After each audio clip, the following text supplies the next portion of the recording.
짝짓기도 과학에 있어 진화에 있어서 매우 중요한 부분 아니겠습니까? 거의 제일 중요하다고 가장 해도. 중요하죠. 네, 네. 동물들은 누구한테 마치 배웠다는 듯이 잘 또 해내지 않습니까? 초파리가 다른 초파리 짝짓기를 하는 걸 보고 배운다 아, 걔는 라고 하는 그런 놈을 제가 7년 주기로 짝짓기 하는 매미들이 있거든요. 그들은 너무 외롭습니다. 그것도 너무 신기하지 않아요? 얘들이 어떻게 횟수를 재내는 거예요? 뭐 이걸 시각화할 수 있으면은 어떤 초파리끼리 썸 타는지 이런 것도 약간 보기에 좀 측은할 정도로 몰두하는 친구들도 좀 많이 있죠. 잠도 안 자고 뭐 짝짓기만 하고 죽어버리는 그런. 자, 한번 네. 가보겠습니다. 어떤 동물들이죠? 능력이 없어서 먹이를 못 잡았는데 빈 깡통을 이제 넣어주면 선물 포장 꾸러미를 풀어보는 사이에 이제 교미하고 도망가는. 그건 아니죠. 흥미로운 과학 이야기 더욱 재밌게 전해드리겠습니다. 과학을 보다 정영진입니다. 네, 저는 은하의 충돌과 진화를 연구하는 우주먼지 지웅배입니다. 예, 안녕하세요. 저는 통계물리학자 성균관대학교 물리학과 김범준입니다. 네, 안녕하세요. 저는 성균관대 생명과학과에서 진화를 연구하고 가르치는 이대한입니다. 네, 안녕하세요. 저는 성균관대학교 글로벌 바이오메디컬 공학과에서 뇌과학을 연구하고 있는 우충환입니다. 오늘도 아주 재밌는 과학 이야기 여러분과 나눠보도록 하겠습니다. 오늘은 김범준 그리고 지웅배 두 분의 먼저 눈물부터 한번 저희가 확인하고 가겠습니다. 네, 굉장히 어려울 겁니다. 제가 또 이런 생각을 어떻게 했을까 싶은 그런 질문이 하나 있습니다. 자, 빛보다 빠른 거 없죠? 일종의 사고 실험입니다. 태양 주위를 우리 지구는 돌고 있습니다. 태양이 갑자기 딱 없어져요. 순식간에. 그러면 지구는 태양 주위를 돌다가 갑자기 태양이 사라지니까 돌던 방향으로 그냥 쭉 날아가겠죠? 8분 30초인가 뒤에요. 자, 나한테 걸려 들었습니다. 자, 제가 그 생각을 한 거예요. 자, 생각해 보세요. 만약 태양이 갑자기 사라지지 않습니까? 우리 이대한 교수. 그러면 갑자기 사라졌지만 사라진 순간부터 8분 30초 동안 우리 태양으로부터 빛은 받을 거 아니에요. 그런데 과연 중력도 그럴 것이냐? 네. 그렇지 않다는 결론을 저는 내린 겁니다. 어떻게요? 중력이라는 게 태양에서 뭐가 와서 우리 지구를 당기고 있는 건가요? 그 두 가지 입장이 있는데요. 일반 상대론에서는 태양이 주변에 만든 시공간의 변형으로 얘기하니까 태양이 사라지면 시공간의 변형 자체가 태양에서부터 만들어져서 지구 쪽으로 전파되는데요. 그것도 빛의 속도는 맞아요. 그래요? 예. 근데 중력파 그 자체는 전자기파는 아니잖아요. 네, 맞습니다. 시공간의 떨림인 거죠. 혹시 그러면 끈처럼 매달려 있다가 중간이 딱 끊어지는 건 아니에요? 그게 이제 옛날에 생각했던 방식이라고 볼 수 있죠. 뉴턴이 생각한 네. 그런 거죠. 아, 그래요? 그냥 지금 그러면 무조건 태양에서 우리를 일방적으로 끌어당기는 거예요? 태양이 요 설명을 좀 드리는 게 나을 예. 것 같은데 일반 상대성 이론 이전에라도 그 물리학자들이 어떤 개념으로 이제 뉴턴의 중력을 이해하는 방법이 바뀌었냐면 태양이 있는데 지구가 있든 없든 상관없이 태양이 우주 공간 모든 곳에 중력장을 만들어 놔요. 그리고 지구는 태양하고 직접 영향을 주고받는 게 아니라 지구가 현재 있는 바로 이 위치에서 태양이 만들어 놓은 중력장을 그 위치에서 느낀다라고 해석하는 걸로 바뀌긴 했거든요. 그러니까 태양이 없어지면 태양이 우주 공간에 만들어냈던 중력장도 변화할 텐데 중력장의 변화 자체가 말씀하신 것처럼 빛의 속도로 전파가 되니까 지구가 있는 위치에서의 중력장은 태양이 사라지면 한동안은 똑같죠. 그러다가 이 영향이 빛의 속도로 와서 전파되면 그때는 말씀하신 것처럼 그냥 똑바로 가야죠. 공전하지 않고. 아, 그렇습니까? 근데 근데 어디서 울었어야 돼요? 자, 지금부터. 울고 계신 것 같은데. 아, 그래요? 아, 난 중력은 안 그럴 줄 알았어. 아, 중력도 빛의 속도네. 네, 지금 중력파 본 게 그거니까요. 아, 그럼 지구도 마찬가지, 태양도 마찬가지 항상 우리 주변에 중력장을 형성을 하고 있고 그렇죠. 예. 그러다 만약에 얘가 무슨 사고로 없어지거나 커지거나 하면 그때 다시 빛의 속도로 중력장 미치는 영향까지 그렇죠. 예. 또 그렇죠, 영향을 맞습니다. 미친다는 거죠. 정확히 이해하셨습니다. 아, 이러면 안 되는데. 이러면 나가리인데. 아, 중력이 나가리가 됐습니다. 아, 그래요? 지구먼지님도 알고 계셨어요? 우주먼지. 이렇게 스케일이 줄었네요. 충격이 꽤 크셨나 봅니다. 중력파 맞으셨어 지금. 우주먼지도 알고 있었다 이거죠? 네, 네. 전 몰랐습니다. 우주먼지 이번에 울립니다. 네, 제가 이거 비슷한 질문을 몇 번 했어요. 우주가 팽창하는 거 맞죠? 네, 맞습니다. 팽창 맞죠? 네, 맞습니다. 우주엔 중심 없죠? 없습니다. 자, 이 두 말이 얼마나 서로 양립할 수 없는가? 중심이 없는데 팽창하고 있다. 이 말 자체가 저는 말 그대로 정말 뜨거운 아이스 아메리카노 같은 말이라는 겁니다. 왜냐하면 팽창이라는 건 뭐예요? 난 이제 이데안만 좀 의지하고 갈게요. 이 사람들은 내 의지할 수가 없고. 자, 팽창이란 게 뭐예요? 뭐가 있고 여기서 이제 팽창하는 거잖아요. 네. 중심이 있잖아. 근데 예를 들어 중심이 여러 군데 있다고 쳐. 팽창이 안 되죠. 그 순간에는 중심이 없나요? 내 우리 편 됐어. 네, 우리 편 됐어. 중심이 변하는 거지 고정된 중심이 없는 거지. 중심은 3차원이잖아요. 어차피. 우주에 중심이 없어요? 팽창이라는 것 자체가 원래 중심이 없는 거예요. 팽창이든 수축이든 그냥 비율만 변하는 거지 뭐 삼각형을 팽창시키든 사각형을 팽창시키든 애초에 중심이 없습니다. 마침 이건 정말 짜고 친 게 아닌데 제가 오늘 수업하고 와가지고 오. 그게 있을 거예요. 우셔야 될 것 같은데. 눈물을 떠올리실 것 같은데. 아, 왜 있다, 이래요? 있다, 왜 있다. 이렇게나 힘들게. 제가 수업할 때 쓰는 우와. 그 고무줄 옛날에 아마 다른 에피소드 제가 썼을 텐데 맞아요. 하필 오늘 궁금하냐? 아, 에드윈 허블이 우주 팽창을 뭐로 발견을 한 거냐면 더 멀리 떨어져 있는 은하가 거리에 비례해서 더 빠르게 멀어지더라. 거리와 은하들의 후퇴 속도가 비례한다. 그걸 가지고 우주가 통째로 팽창한다는 걸 발견한 거거든요. 그게 이제 굉장히 중요한 건데 자 보시면 첫 번째 은하에 살고 있다고 생각을 해볼게요. 그리고 이 은하에서 다른 나머지 두 은하를 관측한다고 생각을 하는 거예요. 그러면 어떤 은하가 더 빨리 멀어지는 것처럼 보이는지를 한번 생각해 보세요. 자, 제가 고무줄을 당겨 볼게요. 맨 가했죠. 그렇죠. 맨 가해 쪽이죠. 네. 그러니까 애초에 원래 멀었던 애가 더 빨리 멀어지는 것처럼 관측이 되죠. 그러니까 저기선 중심이 내 왼쪽에 있는 나 아니에요? 그렇죠. 여기 지금 내가 관측을 여기서 하고 있으니까 얘 입장에서는 더 멀리 있는 은하가 더 빨리 멀어지는 것처럼 보이죠. 그런데 이번엔 여기 살고 있는 외계인 허블이 똑같이 남의 은하들을 관측을 하고 있는 거죠. 그러면 이번엔 어떤 은하가 제일 빨리 멀어지는 것처럼 보이는지 관측을 하는 거예요. 그러면 어떤 은하가 제일 빨리 멀어지나요? 우리. 이 은하가 제일 빨리 멀어지죠. 네. 똑같이 가장 먼 거리에 떨어진 은하가 제일 빨리 멀어지는 것처럼 보입니다. 그러니까 관측자가 어디에 살고 있든지 상관없이 우주는 다 같은 모습으로 관측이 되는 거예요. 그게 우주가 통째로 팽창하고 있다는 가장 중요한 관측 결과인 거죠. 그거 줘보세요. 우리가 여기 있습니다. 이렇게 해서 팽창하고 네, 네. 있죠? 네. 그렇지. 얘에서 보면 포기하시죠. 이렇게 커졌고 에이씨.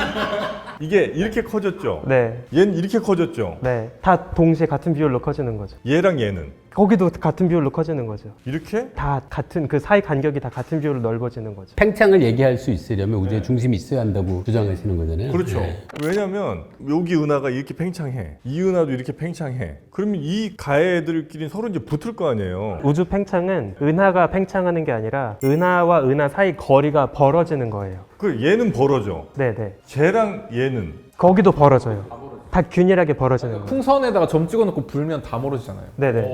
당신은 내 편하게. 우리가 풍선 이렇게 있고 안에서 볼 수 있는 게 아니고요. 그냥 풍선 겉에 있는 거예요. 우리가. 가운데는 뭐 있어? 없어요. 비유적으로 차원을 줄여서 얘기한 거긴 차원을 한데요. 줄이면. 근데 풍선 보통 비유하면 많은 사람들이 자꾸 풍선의 가운데를 팽창의 중심으로 생각하는데 사실은 이 표면만 생각해야 돼. 표면에 중심이 없잖아요. 어디나 다 똑같아요. 그러니까 하나 더 위의 차원에서 생각하면 안 되고 그 우주의 차원에서 생각을 해야 된다. 그러니까 우주 팽창이라는 게 우리가 우주 안에서 팽창을 관측하는 거잖아요. 맞아요. 밖에 없잖아요.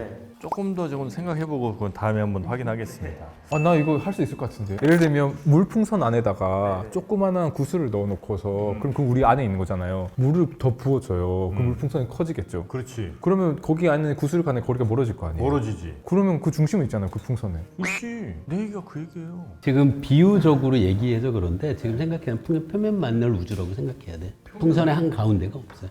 우주는 어마어마한 공간인 거잖아요, 그냥. 그 차원을 하나 줄여서 비유하면 풍선의 표면처럼 설명하는 거죠. 사실은 3차원이고 3차원은 아까 저거 참 좋은데요. 그냥 잡아당기기만 하지 누구를 기준으로 잡아당기라는 것도 필요 없잖아요. 누가 보더라도 팽창하게 보이고 그 따라서 특별한 위치라는 건 없죠. 제가 요즘 학생들은 이제 워낙에 디지털 기기에 좀 익숙하니까 가끔 어떤 식으로 얘기를 하기도 하냐면 예를 들어서 마침 여기 패드가 있으니까 패드로 화면을 늘렸다가 축소했다가 할 때 만약에 그림이 하나가 있어요. 처음에 손가락을 어디에 집든 상관없이 거기를 집었다가 두 번째 손가락 아무데나 집어서 두 개 붙이면 줄고 두 개 늘리면 늘어나잖아요. 어디를 집어도 그림의 중심점이 돼서 거기를 줄일 수 있다는 거예요. 이렇게 있어요. 우주가 있다고 쳐요. 이 정도라고 치면 방향이 이렇게 가는 게 팽창이잖아요. 우리가 생각엔. 근데 저쪽에서 보면 이렇게 오는 것도 팽창일 거 아니에요. 그래서 저는 이게 만약 이런 게 큰 우주라면 이 전체가 이렇게 커진다는 거잖아요. 그렇다면 거기에는 중심이 있을 수밖에 없고. 그게 항상 항상 많은 분들이 착각하는 건데 관측 가능한 우주라는 공간 자체가 애초에 나를 중심으로 정의가 된 세계예요. 그래서 그것만 생각해서 우주를 자꾸 생각을 하면 자꾸 내가 지금 있는 위치를 중심으로 우주를 생각하게 되기 때문에 자꾸 그 중심이란 포인트를 포기할 수가 없거든요. 그러니까 우리가 있는 위치가 우주에서 어디쯤인지도 모르는 거죠? 맞습니다. 제가 봤을 때 일반인 저도 마찬가지로 헷갈리는 부분이 그럼 경계가 없는 거예요? 그쵸. 애초에 우주는 경계가 없는 거죠. 근데 이것도 사실 어떻게 받아들이시면 좋냐면 아까 말씀하신 것처럼 풍선의 표면으로 보면 좋을 것 같은데 예, 그러니까 저는 그게 이해가 됐어요. 네, 풍선의 표면은 면적의 한계는 있지만 경계는 없어요. 그렇죠. 근데 우리가 3차원적인 존재니까 그게 상상이 안 되는 네, 거죠. 맞습니다. 우주 어떻게 생겼는지 모르겠다 그러면. 근데 그렇게 하면 우주의 중심이 그냥 나라고 맞아요. 맞아요. 모든 곳이 중심이고. 지금 내가 있는 이 자리가 빅뱅이 벌어진 자리라고 할 수 있는 거죠. 빅뱅이 어디서 일어났냐고 해도 사실 그냥 여기예요. 다. 이거 우주 스케일만 가면 저는 너무 헷갈리는 게 많아요. 그나저나 소련이 무려 10년 동안이나 꽁꽁 숨긴 아주 신기한 물리 현상이 있다는 얘기를 들었습니다. 물리학에서는 이게 회전 운동에 대한 잘 알려져 있는 현상인데요. 아, 저 아저씨 그러니까 아저씨 요새 이런 거 하면 안 된다고 하더라고요. 아, 저게 뭡니까? 난 아니, 저는 저거부터 이게 난 무슨 너무 마음에 안 들어. 얼굴 가리고 통화하시죠. 괜찮아요. 집중. 모든 물체는 3차원 물체는 우리가 회전시킬 수 있는 회전축이 3개가 있거든요. 얘를 이렇게 회전시킬 수도 있는데요. 그건 회전축이 이쪽 방향이에요. 그 다음에 이 회전축이 있고 이쪽 회전축도 있어서 이렇게도 돌릴 수 있잖아요. 그 다음에 이쪽 회전축도 있어서 이렇게도 돌릴 수 있죠. 그래서 3가지가 있는데요. 그 물리학의 회전 운동에 관련돼서 알려져 있는 사실이 뭐냐면 얘가 돌아가는 회전축의 방향에 따라서 얘가 더 돌리기 쉬운 방향이 있고 돌리기 어려운 방향이 있거든요. 예를 들어 지금 이렇게 돌리는 게 어려울까요? 아니면은 이렇게랑 이렇게랑 네. 아니다 헷갈린다. 이렇게랑 이렇게랑 얘가 좀 쉽거든요. 여기 짧으니까 그러니까 야바위 같은 느낌이에요. 설명을 생략하고 보여드릴게요. 이렇게 돌아가는 방향으로 돌린다는 건 제가 이렇게 하는 거잖아요. 그럼 얘가 그냥 올라갔다가 아무런 문제 없이 돌면서 내려와요. 그래서 이거는 안정적인 방향이에요. 한편 얘를 이렇게 돌릴게요. 이렇게. 그럼 이것도 안정적이에요. 그렇죠? 어느 정도. 쉽지 않네. 정확히 이렇게. 그런데 얘를 이렇게 돌리면 보세요. 얘가 굉장히 삐뚤빼뚤해져요. 특정한 방향만. 그게 관성 모멘트가 3개가 있는데 그중에 중간에 관성 모멘트를 갖고 있는 방향으로 그쪽을 회전축을 해서 회전시키면 회전축이 일정하게 유지되지 않고 불안정해서 계속 변한다는 것은 잘 알려져 있는데요. 이 효과를 보여주는 동영상을 봤는데 여기서 보면 이 회전축이 2가지 방향을 보여주는데 그 2개가 다 안정적인 회전 방향이에요. 안정적인 회전이 있고 굉장히 힘든 불안정한 회전축이 있는데 가운데쯤의 회전축으로 내가 뭔가를 돌려놓으면 얘가 삐뚤삐뚤해요. 걔가 안정적으로 가거나 혹은 불안정한 쪽으로 가거나 이 둘 중에 하나로 막 네, 왔다 갔다 그렇다고 한다는 그러니까 거죠? 이게 안정적으로 유지가 안 돼요. 이게 근데 중요한 거예요? 아마 여러 가지 실험을 했던 것 같은데 이 구체를에다가 그 한 곳에 뭔가를 붙여놓고 해봤더니 또 이게 불안정한 축이 계속 있는 거죠. 그래서 소련에서 그럼 그걸 왜 숨겼냐 했더니 지구도 이게 균질하지가 않고 안에 보면 물이 많은 곳도 있고 이렇게 밀도가 다 차이가 있고 혹시나 이렇게 불안정하게 지구 자전축이 바뀔까봐 그거를 연구하기 위해서 고민을 하다가 아마도 아니다 문제가 없다 해서 발표를 했나 봐요. 그 지금 말씀하신 게 그 팽이 장난감이 있는데 오늘 못 갖고 왔는데요. 이렇게 팽이를 휙 돌리면은 돌다가 얘가 갑자기 반대로 휙 뒤집히는 팽이가 있어요. 아 뒤로. 예, 완전히 뒤집혀요. 그럼 양날이 뾰족하게 달려 있어요. 이게 뒤집힐 수 있게. 아니요, 그 정확히 말씀하신 그거예요. 그냥 아래쪽은 약간 동그란 그냥 보통 동그란 구처럼 보이고요. 그 위에 꼭지 같은 게 붙어 있는데 꼭지를 잡고 돌리면 처음에는 동그란 쪽이 아래를 해서 돌다가 얘가 갑자기 휙 뒤집히면서 뾰족한 쪽이 아래고 동그란 쪽이 위가 돼서 돌아요. 왜 그런 거예요, 그거는? 아까 그 동영상에서 본 거랑 똑같은 그거로 가야 뒤집히는. 되니까 그런 회전축이 변하는 이런 이제 현상들이 있다는 거. 소련에서 이제 그런 걸 극비리에 혹시 지구 멸망할까봐 혼자만 끙끙 앓고 있다가 이게 공개를 제가 알기로 했다는. 이 네. 우주인이 그 옛날에 소련에서 운영하고 있던 우주 정거장이 추락할 위험이 있어가지고 수리하러 올라갔다가 공중에서 떠돌고 있는 볼트 너트 이런 걸 본 거예요. 공중에서 맴돌고 있던 볼트 너트가 이상하게 돌고 있어가지고 그때 우연하게 이제 그 우주인이 발견을 하고 그때 처음 보고된 걸로 알고 있습니다. 우주 공간에는 그런 친구들 꽤 있겠네요, 그죠? 실제로 지금도 우주인들이 재미삼아서 이런 실험들 많이 하는 걸로 알고 있습니다. 물병도 돌리고 숟가락도 돌리고. 그러니까 그런 실험도 이제 하지만 실제 정말 우주 공간에서 네네. 행성들도 뭐 꼭 구체만은 아닐 테니까 동그란. 네 맞습니다. 뭐 예를 들면 되게 감자 고구마 같이 생긴 소행성 같은 같은 애들 있잖아요. 뭐 돌면서 막 바뀌고 막 하겠네. 소행성 같은 친구들은 되게 불안정하게 돌기도 하고요. 옛날에 되게 재밌는 사례 중에 하나가 원기둥 모양으로 미국에서 아주 초반에 발사했던 익스플로러라고 하는 로켓 있거든요. 근데 처음에는 미국이 어떤 기대를 했냐면 이 익스플로러가 그냥 예쁘게 원기둥 모양으로 회전하면서 궤도 운동을 하기를 기대했어요. 근데 알고 보니까 얘가 실제로는 완전 막 뒤집어지면서 이제 궤도 운동을 하고 있는 거예요. 이게 알고 보니까 익스플로러 바깥으로 튀어나와 있는 안테나 같은 라인들이 있었거든요. 그것 때문에 이제 그 가군 동량이 불안정해져가지고 나중에 가서 좀 이상하게 흔들렸던 그런 사례들도 있습니다. 아, 그렇습니까? 오늘은 우리 시청자분들이 자칫 조금 지루하실 수도 있을 것 같아서 조금 오늘 자극적으로 가보도록 하겠습니다.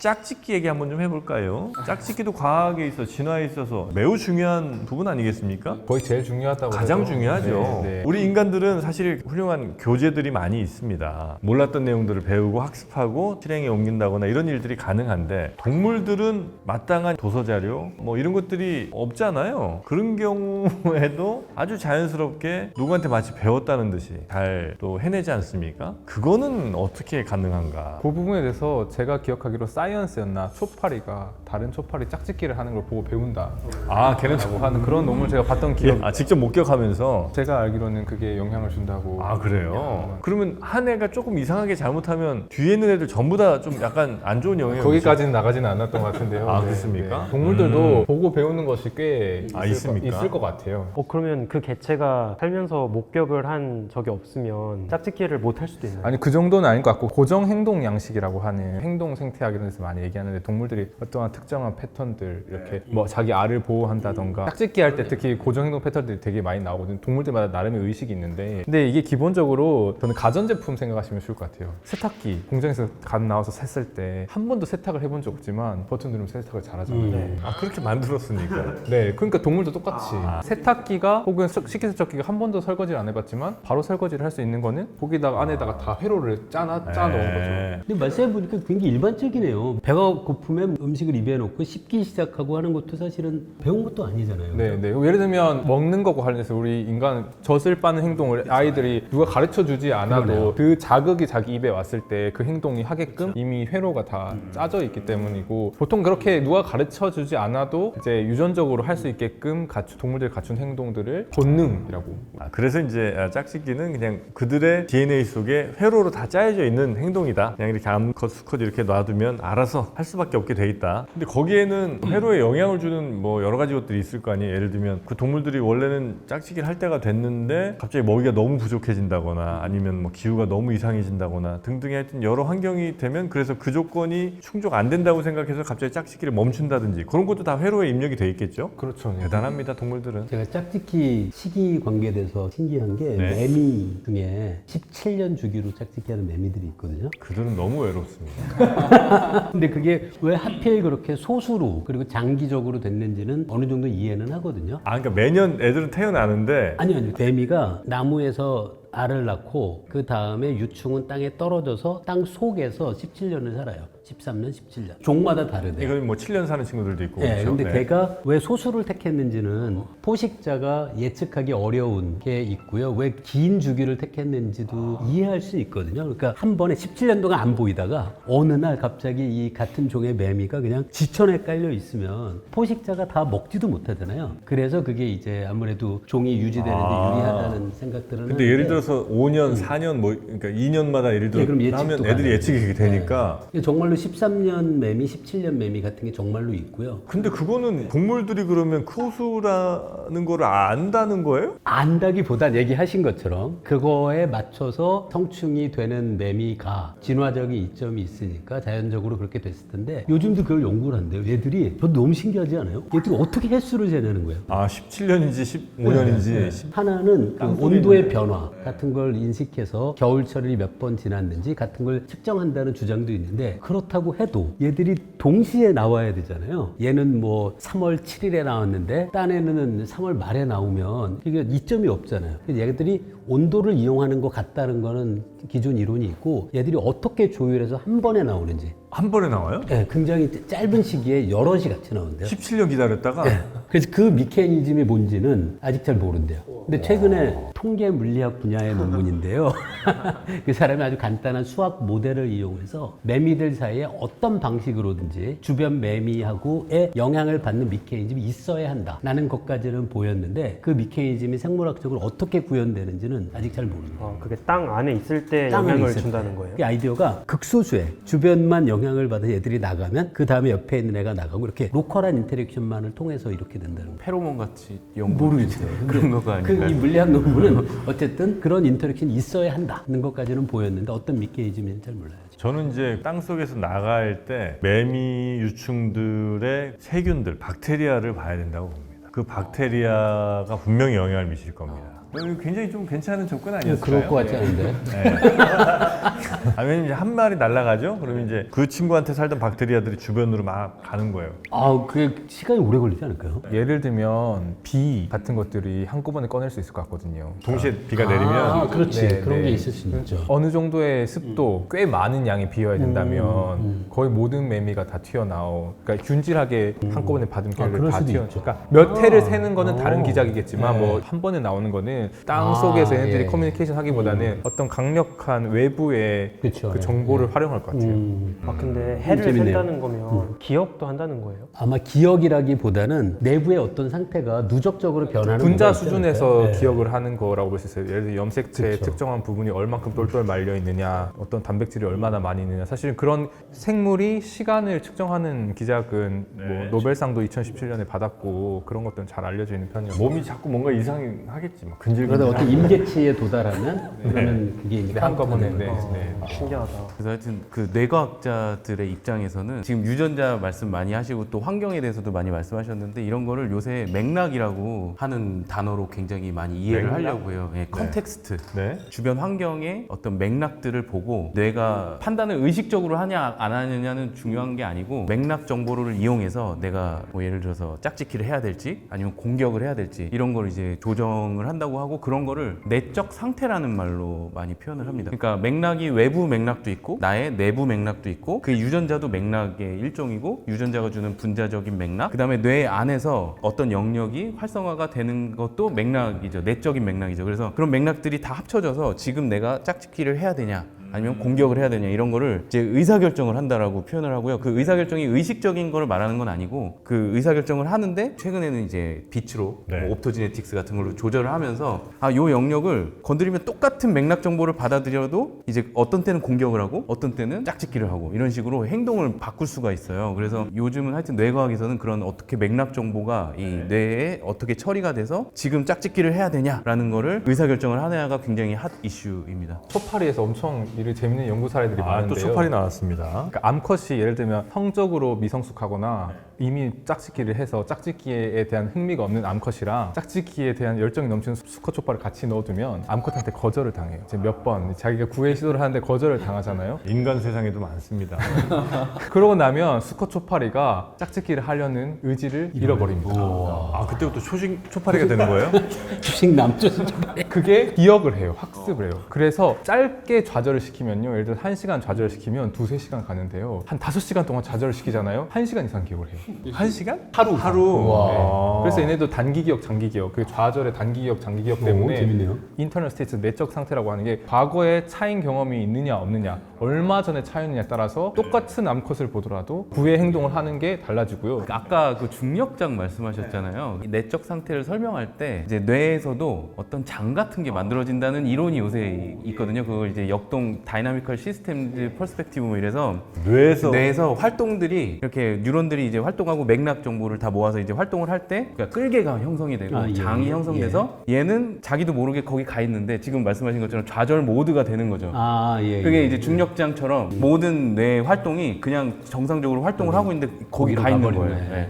그래서 이 모든 정보들이 유전자부터 시작해서 환경, 내적 환경까지 다 합쳐서 뇌에서 장을 만든다. 이런 게 요새 좀 말씀하신 거는 약간 이해를 돕기 위한 약간 비유를 한 걸까 아니면 실제로 필드가 장이 실체가 한다는 전자기 장 뭐 이런 건 아니고요. 그러니까 뉴런들의 활동을 가지고 공간을 만들면 그건 이제 어떻게 보면 인포메이션 예. 공간이죠. 예. 정보 공간을 만들면 거기에서 뭔가 장이 있는 것처럼 이렇게 행동한다는 거죠. 그런 게 이제 짝짓기가 얘가 왜 지금 그럼 짝짓기를 하냐? 뇌에서 이제 장이 형성이 돼서 글로 간 거죠. 그럼 얘는 이제 짝짓기를 하고 싶었냐? 모르겠지만 하여튼 얘는 이제 짝짓기를 하고 있는 아까 여러 번 차인 초파리는 그렇죠. 이제 어트랙터가 변한 거네요. 딴 데로. 뭐 이걸 시각화할 수 있으면은 어떤 초파리끼리 썸 타는지 이런 것도 약간 시각화할 수도 있겠네요. 수도 있겠죠. 네.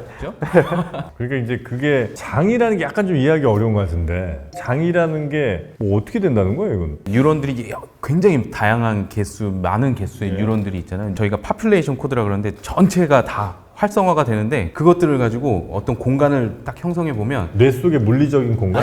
아니죠. 추상적인 공간들을 예를 들어서 뉴런 1, 뉴런 2, 뉴런 3 이렇게 해서 공간을 만들어 보면 얘가 이렇게 끌개가 끌듯이 이 뉴런을 신경세포들의 활성화가 어디론가 이렇게 빡 끌려가서 거기 가서 이제 안착하고 이게 그런 거를 이제 어떻게 보면 비유적으로 중력장에서 가져와서 장으로 설명을 하는데 정보 엔트로피 뭐 이런 것도 말하듯이 이제 저희는 이제 비유 이상으로 어떻게 보면 그거를 사용하고 있는 거죠, 지금은. 이런 얘기는 혹시 여자친구한테 해보셨어요? 아, 제 아내한테 가끔 하는데 자요.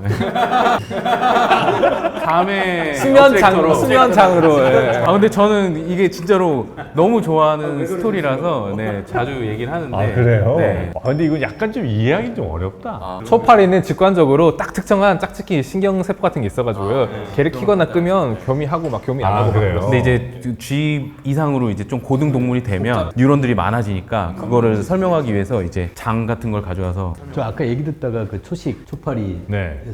구의 행동의 좌절을 느꼈을 때 좌절의 기억이 지속되는 시간하고 예를 들어 먹이 활동이 장애를 받았을 때 그 좌절이 지속되는 기간하고 자극에 따라서 지속 기간이 다르지 않을까요? 그건 좀 당연히 다를 것 같아요. 그래서 제가 이제 예전에 있었던 연구실에서 나왔던 논문 중 하나가 식욕과 성욕의 관련 이런 것들이 어떻게 연결되는지 아마 잘 먹으면 성욕이 있는 그런 예, 그래서 그런 음식 냄새를 맡고 이렇게 했을 때 혹시 그 좌절을 많이 당한 초파리가 폭력적으로 바뀌진 않나요? 보통은 이제 그 폭력성이랑 성행동이랑 매우 회로가 연결돼 있거나 같은 회로에서 강도에 따라서 달라지거나 뭐 그렇게 잘 아시네요. 데이비드 앤더슨 네, 그 맞습니다. 칼텍의 네, 같은 연구에 얘기하는 얘기. 아니 그러니까 그 예를 들어 성적 욕구가 많이 해소가 된 어떤 개체가 있을 때 그 친구들이 덜 폭력적이 돼요? 아니면 많이 할수록 더 폭력적이 되거나 이런 좀 규칙이 좀 있습니까? 예를 들면 저희가 초파리를 실험할 때 수컷의 숫자를 좀 적게 넣어주려고 해요. 왜냐하면 수컷을 너무 많이 넣어주면 수컷들이 암컷을 죽이고 되게 폭력 행동을 보이거든요. 아 그게 이제 성적인 좌절을 겪은 친구들이 더 폭력적이 된다는 건가요 그러면? 그것까지는 제가 정확하게 성적 모르겠지만 경쟁을 치열하게 하면 폭력기 되는 것 같은데요. 근데 왜 암컷을 공격하지? 수컷을 많이 넣었으면 수컷끼리 공격해야 되는 거 아니에요?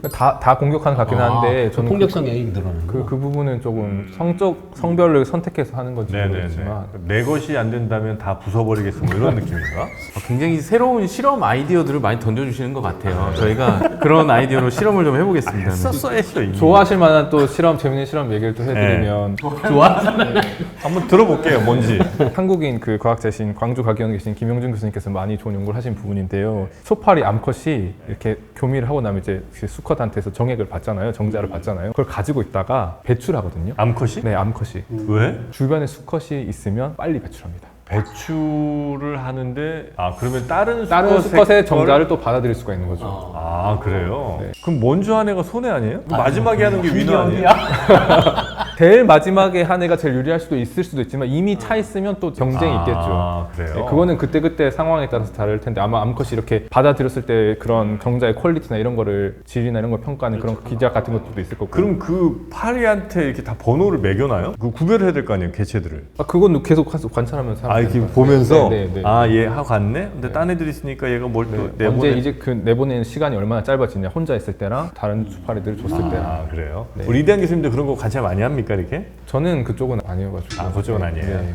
아쉽네. 그러면 어떤 신경세포들이 관련되어 있고 어떤 유전자들이 관련되어 있고 초파리는 그런 걸 다 연구하거든요. 결국은 이게 최적화하려고 하는 거잖아요. 짝들이 없을 때야 많을 때 내가 몇 마리의 수컷으로부터 정자를 받아들일 거냐, 이게 전략이 달라지는 것 같은 것들이 마치 세탁기에서 이게 합성섬유냐 면이냐에 따라서 다르게 처리하는 것처럼 아주 이 짝짓기 행동도 섬세하게 조절하는 그런. 대체로 동물들은 짝짓기 철이라는 게 있죠, 시즌이. 그것도 굉장히 다양한 것 같아요. 친숙한 동물들, 그리고 동물원에서 본 동물들이 뭐 발정기니 이런 얘기를 들어서 그런데, 예를 들면 소팔이나 제가 연구하는 또 예쁜 꼬마 수중 같은 애들은 사시사철 연구실에서 계속 짝짓기를 하고 있는 거거든요. 계절성이 없는 거죠. 특정한 계절에 짝짓기를 하는, 혹은 발정기가 왜 있냐, 이거를 생각해 보면 그것의 장점이 뭐냐. 이거는 어떤 경우에 그런 계절성이 진화하게 되어 있냐면, 특정한 계절에 자손을 낳았을 때 그 자손들의 생존율이 높아야 되는 거죠. 그냥 사시사철 다 험악해, 사시사철 다 좋아 라고 하면 굳이 특정한 계절을 선택해야 할 이유가 없기 때문에, 단순하게 짝짓기 자체가 왜 특정한 시기에 일어나냐가 아니라 자손들이 태어나는 시기가 결국 짝짓기 시기에 결정이 되는 거니까 이걸 같이 봐야 되는 거고요. 그래서 꼭 모든 동물들이 그런 계절성을 나타내고 인간이 예외라고 생각하는 것은 잘못된 관념이라고 했습니다.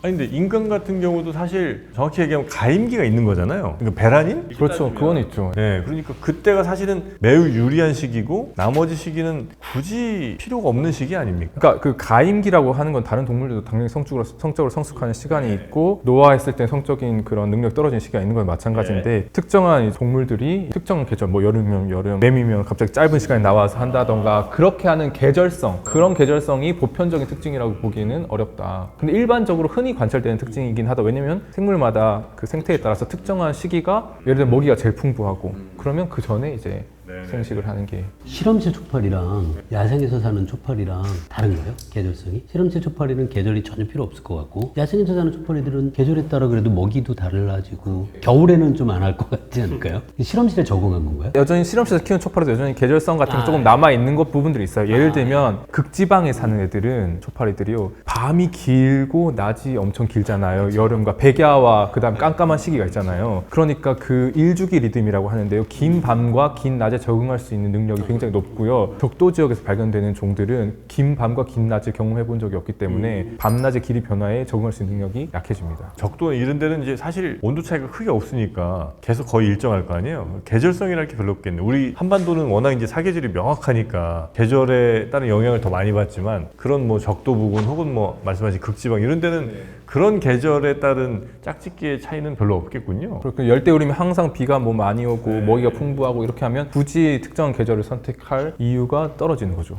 아주 애틋한, 보기에 좀 측은할 정도로 몰두하는 친구들도 좀 많이 있죠. 잠도 안 자고 뭐 짝짓기만 하고 죽어버리는 그런. 자, 한번 네. 가보겠습니다. 어떤 동물들이죠? 저도 이제 들은 건데, 안테키누스라고 하는 동물이 유대류인가요? 잠을 거의 절반 이하로 자고, 짝짓기 할 때? 네, 수컷들이 암컷은 뭐 2년 사는데 수컷은 1년 동안 뭐 이렇게 너무 안 됐다. 살고 죽어버리는 그런 잠과 생식을 맞바꾸는 그런 동물이라고 알려져 있더라고요. 오로지 그거 한번 해야 되겠다 이 생각에 잠도 못 자고 계속 그것만. 유전자에 이용당하는 건가요? 우리는 다 그러고 다 있는. 그런 건가요? 다 그런 거군요. 아, 그래 평균 수명도 짧고. 네, 그렇다고 들었습니다. 예. 사실 잠이라는 것도 굉장히 그 어떤 본능적인 행동일 텐데 그것마저도 헌납할 정도의. 인생을 한번 짧고 굵게 불사지르고 말 것인가, 예를 들면 한 해의 모든 나의 생식의 운을 다 맡길 것인가, 아니면 그걸 여러 차례로 나눠서 안정적이게 할 것인가. 우리 인간 같은 경우에는 굉장히 오랜 시간 동안 이제 사실 짝짓기를 할 수 있는 기회가 있는 거고, 올해 뭐 농사를 망쳐도 다음 해 도모를 할 수 있는 종이잖아요. 근데 이제 환경에 따라서, 예를 들면 언제든지 잡혀 먹을 수 있는 그런 종이다, 포식자들이 너무 많다, 아니면 기후가 갑자기 조금만 변해도 생존의 그 미래가 불투명하다, 그런 종에서는 기회가 왔을 때 한 번에 확 투자하는 게, 그리고 또 주변에 다른 수컷이나 혹은 다른 암컷들과 경쟁이 심하다고 한다면 기회가 있을 때 몰두하는 게 더 좋다고. 자신의 유전자를 어떻게든 이제 퍼뜨리기 위해서. 퍼뜨리기 위해서가 아니라 그렇게 애쓴 선조들만 후손을 낳았기 때문에, 그런 의지가 없었던 선조들은 다 이제 가셨죠. 못 남기고. 네. 슬프다. 어떻게든 해보려고 자신의 행동 방식을 바꾸는 친구들도 꽤 많이 있지 않습니까? 그런 거는 연구하지 않으셨죠? 네. 아니, 예를 들면 뭐 내가 반드시 하기 위해서 상대방의 페이크 모션을 좀 한다든지, 나를 굉장히 부풀린다든지, 뭐 이런 것들은 많이 좀 관찰되는 거 아니겠습니까? 어떤 새 같은 경우는 짝짓기 한번 하려고 막 상대방에게 막 집도 줘주고 먹이 갖다 주고 별짓들을 다 하잖아요. 그러니까 곤충 세계에서 그 nuptial gift라고 해서 네. 결혼 선물이라고 번역이 되는데 그 안에다 뭐 이렇게 뭘 만들어가지고 이제 무슨 보석함처럼 만들어서 먹이를 넣어주거나 그런데 이제 능력이 없어서 먹이를 못 잡았는데 빈 깡통을 이제 넣어주면 선물 포장 꾸러미를 풀어보는 사이에 이제 교미하고 도망가는 그건 아니죠. 혼인빙자 가능합니까? 내용물 없이 포장지만 주고 그거 열심히 풀어보는 사이에 잠깐 재미 보고 간다고요? 네네. 아, 그거 자, 그게 굉장히 이제 어떻게 보면 게임 시오리 같은 건데 체제 자체가 이제 암컷에게 어떤 선물, 영양가 있는 뭐 먹이 벌레를 잡아서 준다고 하면 암컷이 그걸 먹으면 자손들의 그 성공 확률이 높아지는 거잖아요. 사실 수컷과 암컷 모두에게 이익이 되는 형질인데 그런 시스템이 진화하고 나면 이제 배신자, 양아치 유전자가 출현할 위험이 있는 거죠. 그런 수컷들이 유전자들이 퍼지게 돼 있잖아요. 근데 그런 유전자가 퍼지면 암컷이 그거를 알아채는 그런 이제 방어 기제 혹은 눈속임을 피하는 기제도 그런 유전자들 선택이 되게 돼서 이게 계속해서 속고 속이는 이런 것들이 진화를 하게 됩니다. 결국은 그 종 전체의 발전 혹은 생존을 위해서는 썩 좋은 방향은 아닐 거 아니에요, 그죠? 예를 들어서 그런 사기치는 애들이 점점 늘어나. 네, 그러면 안 되죠. 그죠? 그러면 결국은 개체는 먹이를 제대로 못 먹고 당하기만 하고 이제 부실한 후손을 낳아서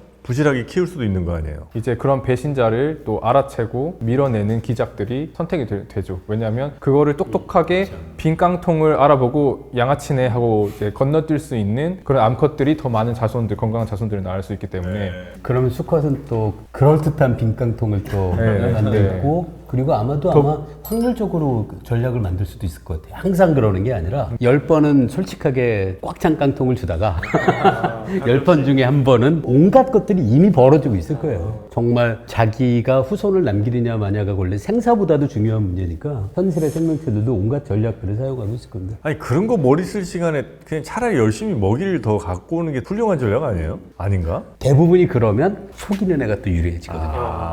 대부분이 만약에 그 정직하면 그 사기칠 공리할 시간에 열심히 일해라 라고 인간 사회도 얘기하지만 사기치는 사람들이 또 항상 돈을 많이 버는 사람들이 있고 그래요. 근데 그런 거는 뇌에서는 도대체 어떻게 그런 사기치는 애들은 나오는 거예요? 왜냐면 우리가 그냥 생각할 때는 어떤 DNA가 있으면 이 설계대로 간다고 치면 그냥 열심히 일해서 어떻게든 좋은 먹이로 암컷을 유혹해라 이렇게 이제 가는 게 이 뇌 혹은 뭐 우리 DNA에 다 적혀 있을 텐데 그 우리 뇌에서 어떻게 그런 사기를 생각하는 거예요? 그러니까 인간은 뭐 그렇다 치고 근데 인간 대상으로도 이 도덕적 의사결정 분야가 굉장히 중요한 연구 분야이긴 한데요.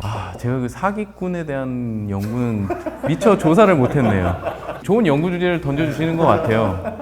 또 가서 연구를 해봐야겠네요. 평소에 뭐 공부하세요, 우리 좀? 전 감정과 통증에 대해서 연구합니다. 곤충들도 통증 느끼죠? 잠깐만요. 또 연구하실래요? 네.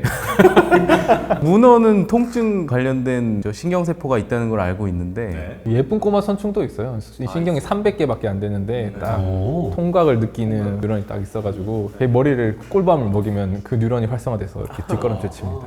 그래요? 네. 그리고 걔가 그게 아프다 혹은 본인의 생존에 좋지 않다는 걸 느낀다는 거예요? 그걸 감각해서 느낀다는 것까진 모르지만 그 수용체가 있긴 한 거죠. 결국은 통각이라고 하는 게 물리적인 감각이 아니라 진화적인 감각이거든요. 좋은 감각이냐 안 좋은 감각이냐는 안 좋은 감각이 통각이거든요. 예를 들어서 이제 안 좋은 물질, 이렇게 독극물 같은 그런 물질에 혹은 너무 강한 짠맛 이런 것들을 이제 그 통각이 신경세포가 느낍니다. 이걸 의식하는 것과는 다른 수준이고 그런 거는 정말 원초적이라서 박테리아 같은 경우도 있을 것 같아요. 안 좋은 거를 감각하는. 빛이 있으면 피하거나 뭐 그런 것도 그렇게 보면 통증과 감각을 연구하시고 그럼 인간에게 있어 통증이 우리를 생존하게 하는데 많은 도움을 좀 주나요? 통증을 많이 느끼는 게?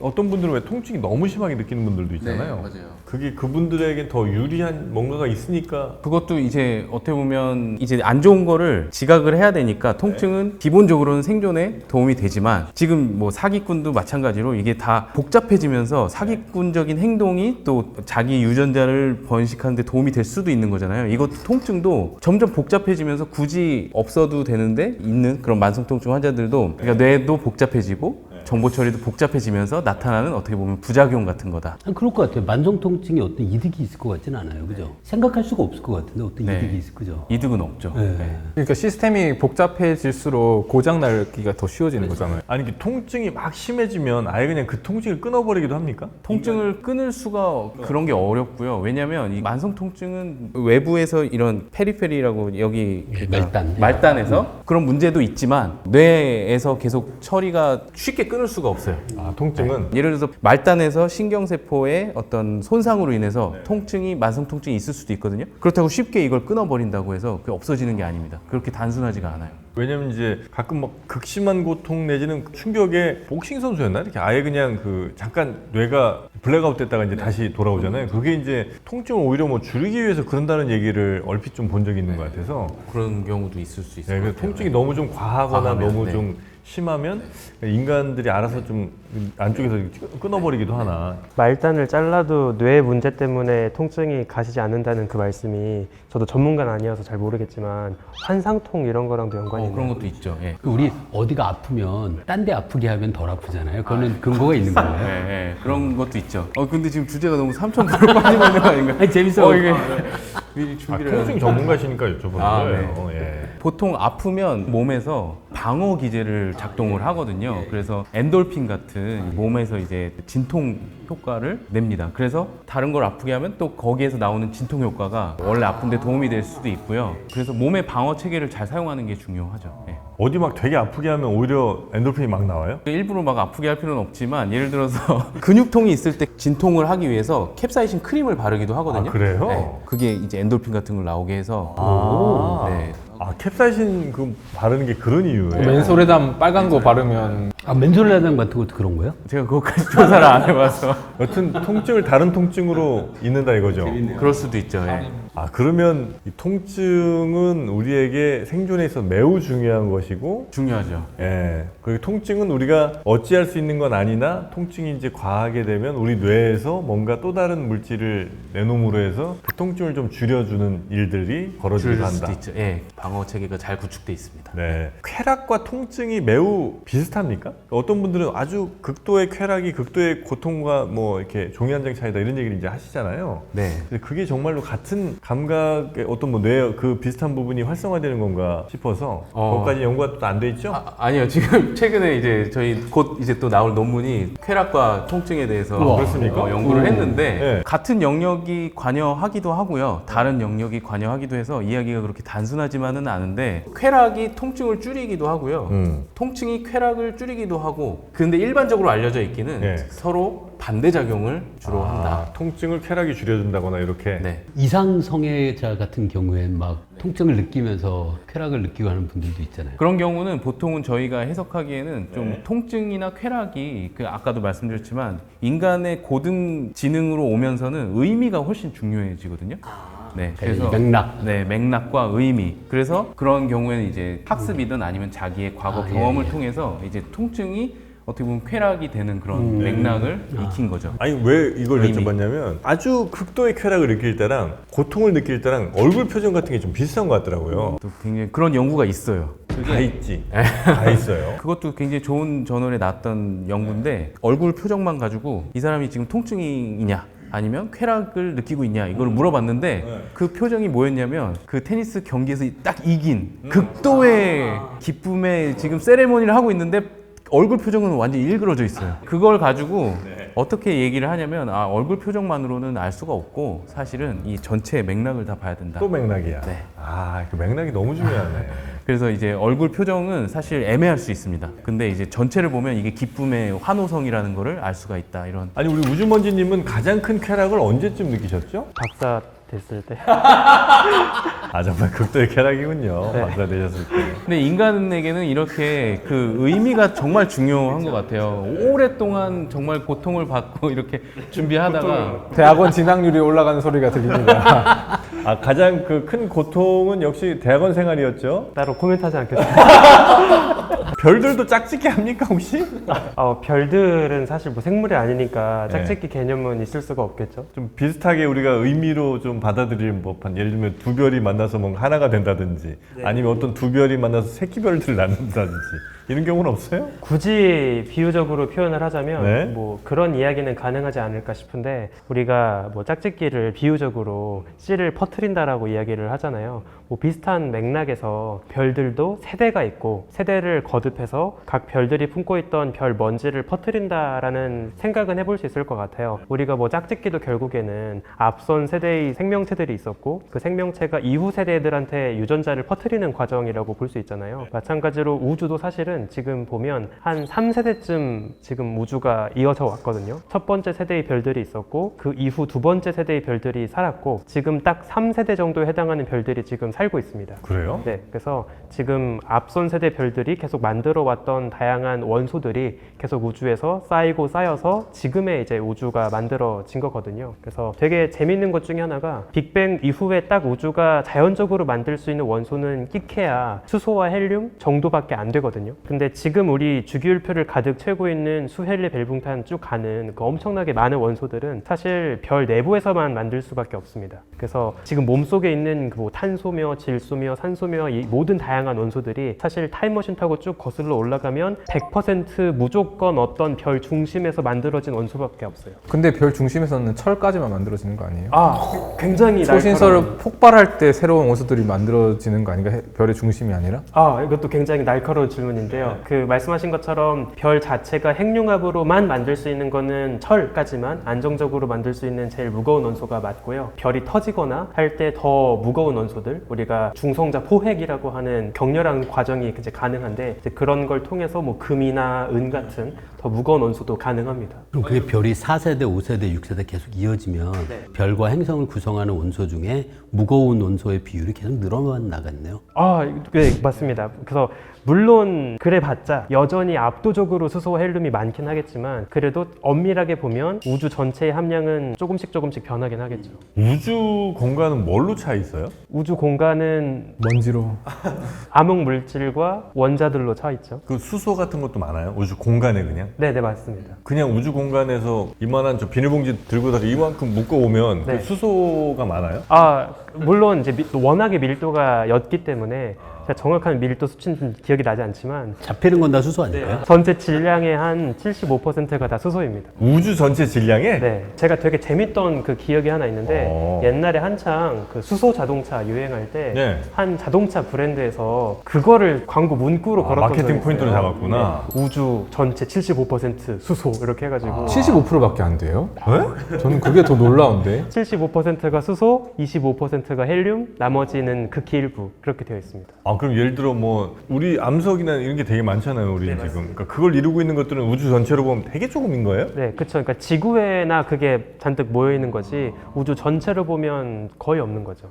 수소가 대부분이에요. 그래서 되게 재밌는 것 중에 하나가 예를 들면 천문학에서 어떤 별 중심에 뭐 탄소나 철 같은 무거운 금속 원소가 몇 퍼센트 있는지 이런 거를 표현할 때 애초에 별 내부에 정말 별로 없거든요. 그걸 어떤 식으로 표현하냐면 태양의 함량 대비 몇 배 더 많은지 이런 식으로밖에 표현 못해요. 애초에 너무나 양들이 적다 보니까 태양이 갖고 있는 퍼센트 대비 몇 배 더 많다 이런 정도로밖에 표현을 못합니다. 근데 우주 전체에서 헬륨이 차지한 비율이 25%라는 거는 우주 전체의 질량의 대부분을 천체들이 가지고 있다는 뜻이겠네요? 굉장히 좋은 질문인데요. 거기에서 말하는 그 질량은 일반 물질의 질량만 이야기를 하는 거예요. 당연히 수소며 헬륨이며 다 일반 바리온, 원자로 이루어진 애들만 해당이 될 테니까 암흑 물질은 빼고 일반 물질의 질량에서 75%, 25% 이야기를 하는 거죠. 일반 물질 중에서 네. 성 간의 빈 공간을 아까 말씀 비닐봉지 한다고 했을 때 거기는 대부분 100% 수소가 아닌가요? 빈 공간은 당연히 아무것도 없는 그냥 공간인 거죠. 수소조차 없는? 네, 맞습니다. 근데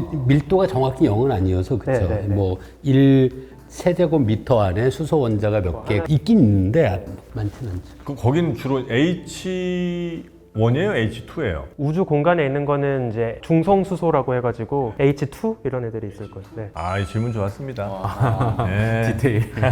이런 것까지 챙기는 경우가 별로 없죠. H2입니다, 여러분. 거기에 이제 O 하나 붙으면 바로 물 됩니다. 아니면 수소 원자들도 되게 많아요. 그래요? 네. 자, 오늘은 생물 또 우주 이야기, 물리 이야기 재밌게 좀 들어봤고요. 다음 시간에도 아주 흥미로운 과학 이야기로 저희는 찾아뵙도록 하겠습니다. 함께해 주신 여러분, 또 네 분의 과학자 여러분 대단히 고맙습니다. 수고 많으셨습니다. 감사합니다. NG는 아마 김용문 교수님 NG가 좀 있지 않을까 싶고요. 저는 아닐 거예요. 저는 뭐 아닐 것 같고요. 김범준으로 가겠습니다.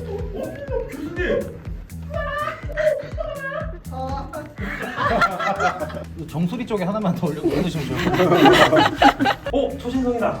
빅뱅 우주론의 비밀을 밝힐 수 있는 타입 1의 초신성. 자, 꼭 지켜야 될 극장 에티켓. 올라가는 거지. 레디 액션. 재밌는.